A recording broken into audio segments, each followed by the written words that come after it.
Hello, and welcome back to another one-stop demo video.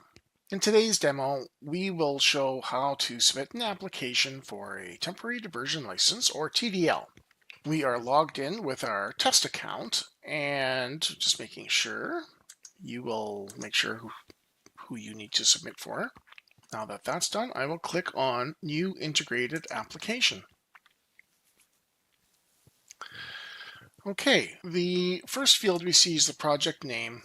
This field is for industry's benefit for logging applications in the one-stop system. It helps you sort out your projects on the screen and keep track of things. It does not show up on your license. Let's put in some contact information, and once we're done with that, we will click Next. Okay, so under Create New Application, I will select Temporary Diversion License. Here we have an application card, and it shows us all things related to our application. The application ending 595 is our application ID for the TDL. In this initial release of One Stop for water licensing, we're having one regulatory application per integrated application ID. Okay, so on the card, we see this is for a new TDL, and we have a print icon here where we can print a PDF in case you need it before you submit the application. Okay, over here we have a trash can which will delete this TDL application, leaving us with the shell of the integrated application. So here we have a tag, and the tag is another field that's used for industry to use in sorting their applications on the system. I'm going to call this one Contractor B. So the first thing we need to do on a TDL application is indicate whether it's going to be surface or groundwater. This is the difference between TDL and the term license, where you can submit both together. With this one, we will select surface water. Purpose today is going to be fracturing, and when the classification has a one-to-one relationship, it will be auto-populated. Otherwise, you'll have to pick an appropriate classification from the drop-down. The development type is oil and gas. Let's talk about our proposed diversion dates. We need water right away in this scenario, so I'm going to put today's date on there. And I know that our operation is going to be planned over the next 3 or 4 weeks, but I'm going to apply till the end of October just to give some flexibility. Rediversion is if we are temporarily storing the water in a reservoir or other such thing, but we're not doing that in this scenario. Let's go down and take a look at our GIS map. So we can act all over the province here, and we can see if we look on the lower right that we have a bookmark tab where I can take a look at some of our areas that that I'm working in. If I'm an external industry person, I can bookmark these sites. I just wanted to show these restrictions here. These mapped restrictions will show up for both term license and TDL applications, but the actual restrictions themselves only apply to TDL. Okay, so the red means that we are prevented from putting a point of diversion in this red area because there's a critical water situation.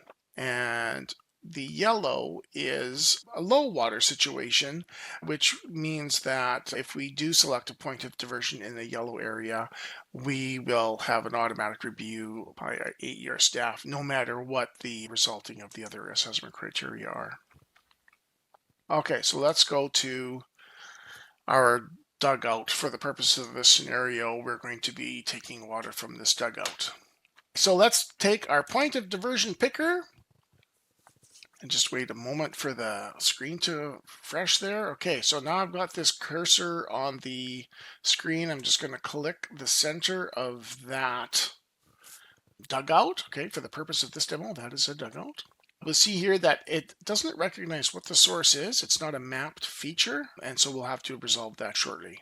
And then I can just confirm things like, the land location, the green, white area, so on. Okay, let's take a look at our type of source here. We are calling this a dugout. Water quantity that we're taking today, let's say we're taking 30,000 cubes, and we will take a rate of 0.08, relatively fast for surface water, no screening requirements on a dugout. Okay, so it's public land. If I don't know the disposition, I can leave this blank. If you do know it, you can enter it in. We currently do not cross-reference with disposition systems. That may be a future state, but right now you're just enter that as text only. Okay, and we are not involving the works of another license, so we will select no and accept. Point of diversion is in there as indicated by the D that you see on the screen over here.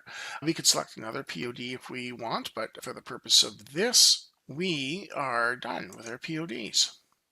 We don't have any points of rediversion, so we'll look at a point of use.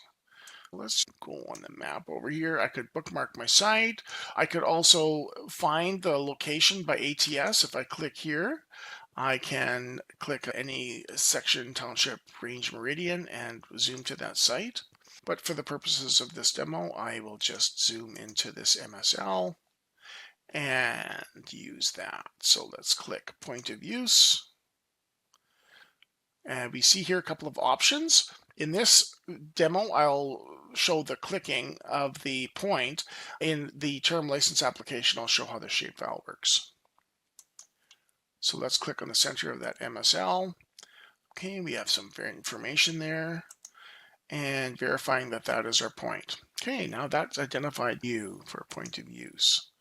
Let's just back out of the screen here a bit so we see our point of diversion and our point of use. Let's scroll down and see what we have for the tabular information here.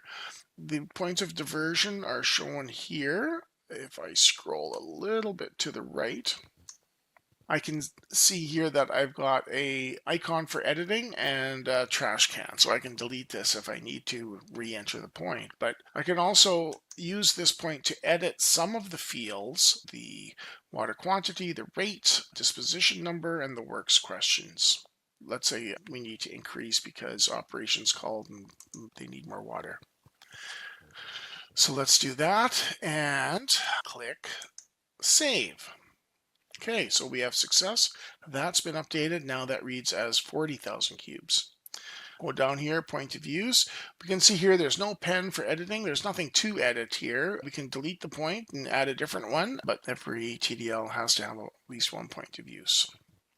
We have some files that we can upload. I won't do that right now, but that's easy to click a file and just drag it to the screen. What would you type in for comments? In case this goes for additional review, we would want to add some comments that would be business, technical information that AER staff would use to look at in the review of the application. Okay, so let's just leave that blank here. Let's validate the top of the screen. Okay, we're good. So I'm going to click Save and Next. Okay, now on this screen, this is our summary details screen here. There's two parts. The first part is the assessment criteria. We can see here that our application has gone additional review. And if we expand these for some detail, we get some context as to why it's going additional review. And we can see here that this is a rule called high volume runoff.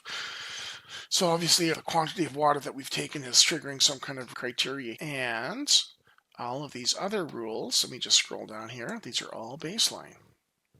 In the second part of the screen here, we have a declaration and disclaimer, but I'll come to that shortly.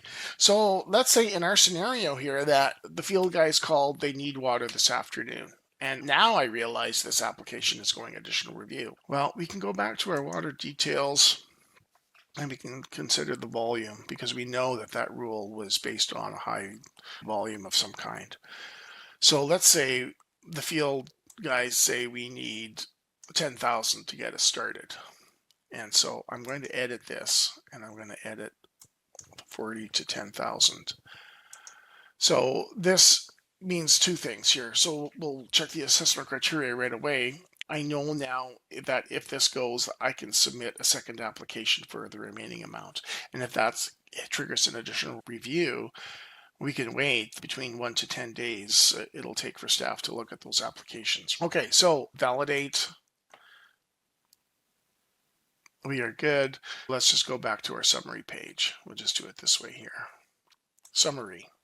Anytime you click the summary page, the assessment criteria are rerun. And we see here now that this is baseline. Their high volume runoff is a little bit lower down here somewhere, and it will be baseline review.